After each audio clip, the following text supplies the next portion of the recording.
كتير مننا بيلاحظ إن مشاكل بشرته بتزيد في فصل الشتاء وخصوصا أصحاب الإكزيما الدهنية. النهارده هنعرف مع بعض إزاي نتعامل مع الالتهاب اللي بيحصل في فروة الشعر والقشرة اللي بتزيد في الجو ده، وكمان جفاف البشرة والتهيج اللي بيحصل. بالنسبة لفروة شعرك لازم تغسلي الشعر مرتين في الأسبوع على الأقل بشامبو طبي ويكون مخصص للقشرة الدهنية، زي الشامبوهات اللي بتحتوي على مادة الكيتوكونازول أو السيلينيوم، الساليسيليك أسيد، الزنك بايرسيون. دي كلها مكونات فعالة بتقلل من التهيج وبتتحكم في القشرة. كمان بالنسبة للبشرة مهم جدا الترطيب بالنسبة لبشرة الوجه وكمان للمنطقة اللي حوالين الودان، لأنها محتاجة لعناية خاصة.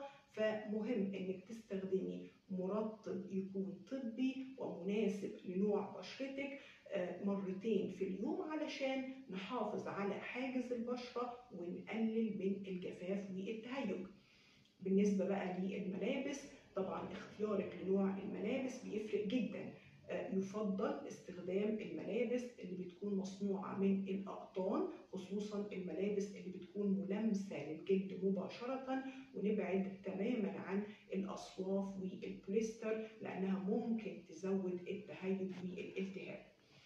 الاستحمام يفضل يكون بمية فترة، نبعد تماما عن المية السخنة لأنها بتخلي الجلد يفقد زيوته الطبيعية، وطبعا ده بيزود الجفاف والتهيج.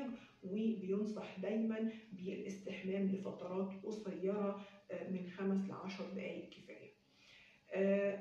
التعامل مع الجلد لازم طبعا يكون بلطف، يعني لما نيجي ننشف مهم قوي اننا نستخدم فوطة تكون ناعمة من القطن، والتنشيف يكون بطبطبة ونبعد عن الفرك تماما لانه ممكن يزود الالتهاب.